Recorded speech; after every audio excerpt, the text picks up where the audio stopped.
The wind did not howl that night. It scraped. It scraped across the ridge like something with teeth, dragging frost over rock and timber, prying at every crack it could find. Inside her cabin, Marian Hewitt stood still and listened. The fire in her stone chimney burned high, too high. She fed it again, another split log, then another. The flames licked upward, bright and hungry. Still, ice crept along the inside edge of the window glass. Her daughter lay under 3 quilts, breath floating in white clouds. Her son slept with wool socks pulled over his hands. Marian reached out and pressed her palm against the wall. Cold pressed back harder. If you have ever watched your firewood stack shrink faster than the winter, you know that feeling in the chest when you count what is left and measure it against January. She stepped outside before dawn. The sky was clear and sharp, the kind of clear that meant the cold would stay. 3 miles west of the settlement, the limestone ridge sat quiet under Douglas fir. Snow clung to the branches in heavy layers. The cave mouth was dark, narrow, ignored. Most people passed it without turning their heads. Marian did not pass. She stood at the entrance and breathed in. The air inside did not bite the same way. It felt still. She walked 15 steps into the chamber. Her boots echoed softly against stone. The back wall rose wide and dry. The ceiling arched above her. No drip, no damp smell. She placed her hand flat against the limestone. It was cold, but it was steady. That mattered. By late September, before the first hard freeze, she began carrying lumber up the slope. Rough planks from the mill's discard pile, clay from the riverbank packed into buckets. Flat river stones pulled from a collapsed homestead foundation. She did not tell anyone what she was building. On Sundays, after church, while the children played in the fir needles, she measured out a rectangle 15 feet back from the cave mouth, 14 feet long, 10 feet wide, 8 feet high, small enough to heat, large enough to live. She framed the first wall with salvaged timber. The boards were uneven. She pressed clay and dried moss into every crack until no light showed through. Then she stepped 12 inches outward and built a second wall. Between them, she packed dried grass and pine needles. Air trapped inside walls does not move. Air that does not move does not steal heat. The floor came next. She laid flat stones directly on the cave ground, tight together, solid. Above them, she built a plank platform, leaving a gap between wood and stone. Cold would settle low. The living space would sit above it. At the back wall, she shaped something she had only seen once before. A masonry stove, not the kind that roared and sent flames straight up a chimney. This one was built from traded fire bricks and clay, small and tight. The smoke would travel through the stone channels before it escaped. Heat would stay behind. She carved a narrow exit through a natural fissure in the cave ceiling, sealed it tight with clay and pitch. At the entrance to her shelter room, she built a short passage, 5 feet long, 2 doors, an airlock. Wind could hit the first door and die there. By early November, her cabin woodpile was already smaller than it should have been. On November 9th, she carried the last trunk into the cave. 2 quilts, 1 table, 3 chairs, a sewing kit.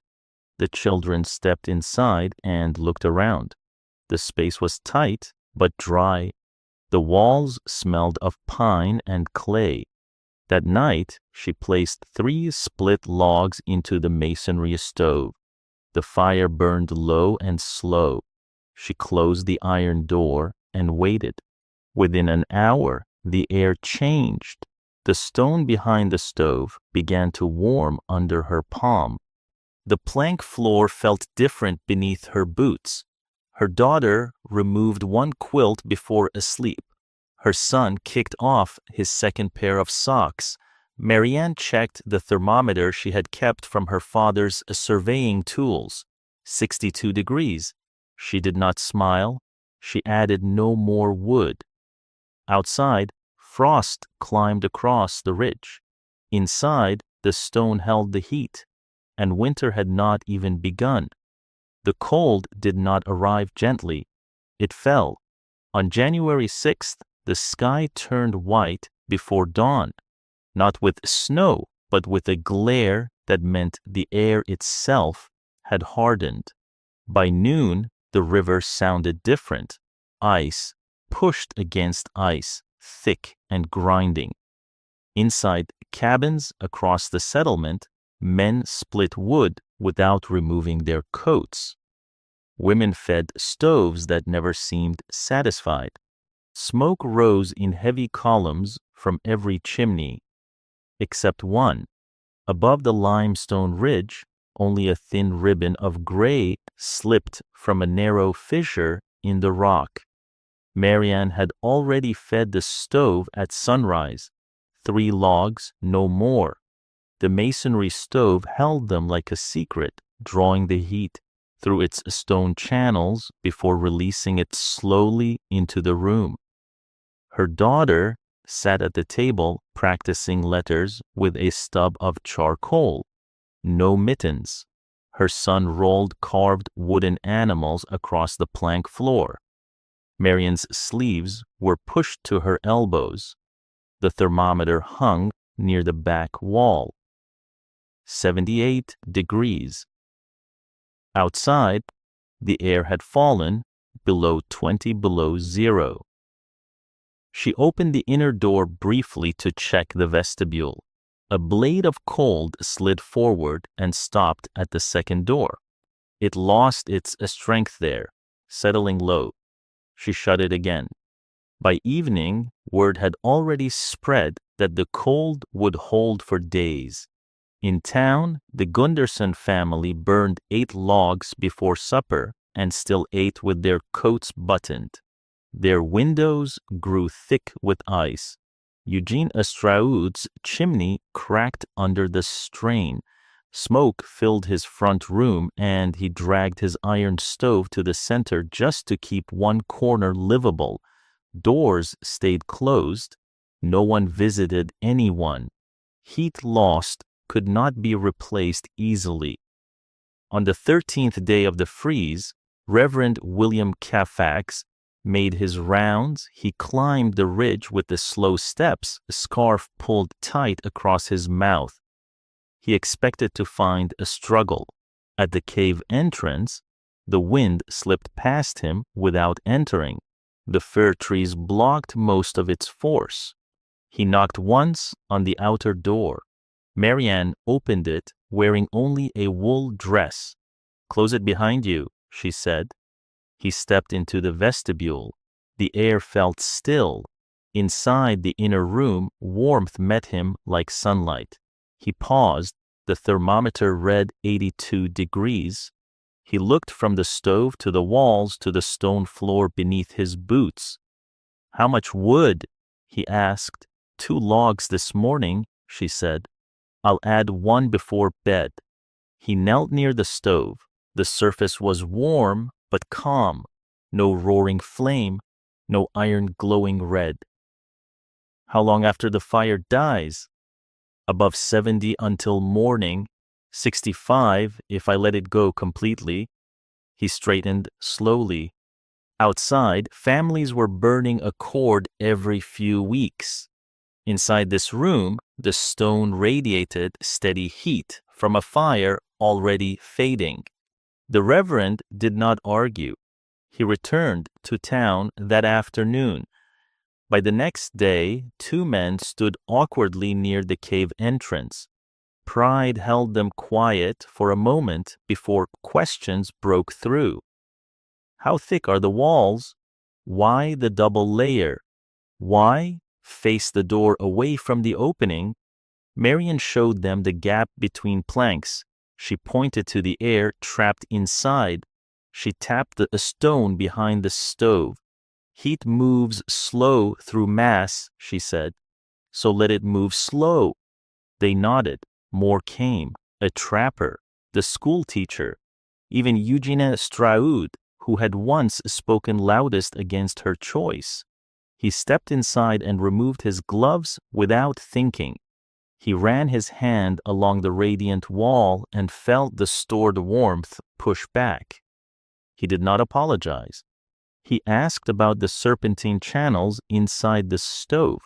She drew the path in ash on the plank floor. Smoke travels here, then here, then here. By the time it leaves, the stone has taken what it needs. Outside, the freeze continued. Livestock stiffened in their pens. Wood piles shrank. Inside the cave, Marianne fed 3 logs at dusk and closed the iron door. The children slept without shivering. The thermometer held steady above 70. 30 feet away, the same wind struck the ridge without mercy. But inside the limestone, the heat stayed, and the cold had not finished testing anyone yet. By the 3rd week, the settlement looked smaller, not in size, in movement. No smoke drifted lazily anymore. It shot straight up from chimneys in thick, desperate columns. Wood piles were half what they had been in December. Men walked slower, doors opened only when necessary. Inside the cave, Marian pressed her hand against the stone wall behind the stove. It still held warmth from the night before. The firebox glowed low, no roar, no rush. She placed 1 log inside and shut the iron door. The room settled back into steady heat. Her daughter braided wool yarn near the table. Her son traced letters with his finger across the plank floor. Outside, the wind hit the ridge hard enough to send loose snow sliding down the slope. It never entered the vestibule. On January 19th, 3 families ran out of dry wood. One burned fence rails. Another tore apart a shed. A chimney collapsed south of town, sending a smoke into a bedroom where 2 children slept.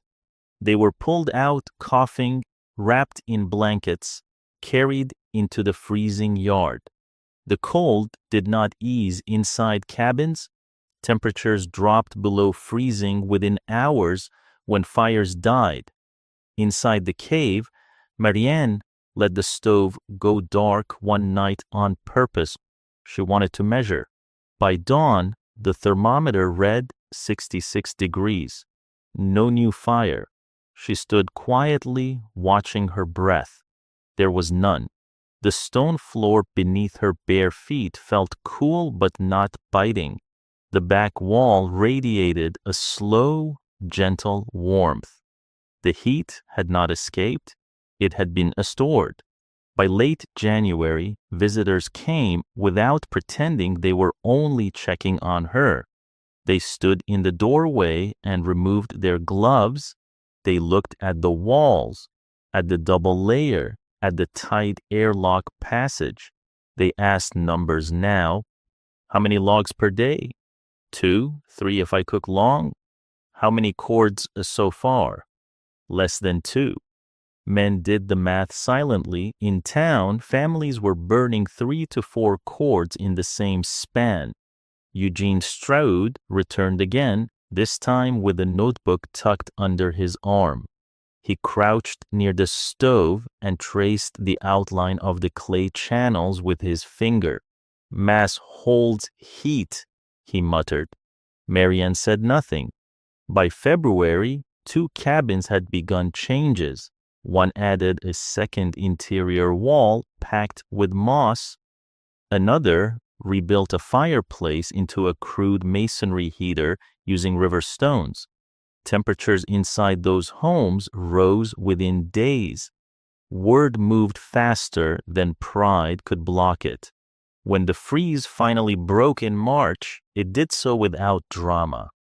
The river groaned and split, icicles thinned, smoke from chimneys lightened. Families stepped outside and counted what they had lost.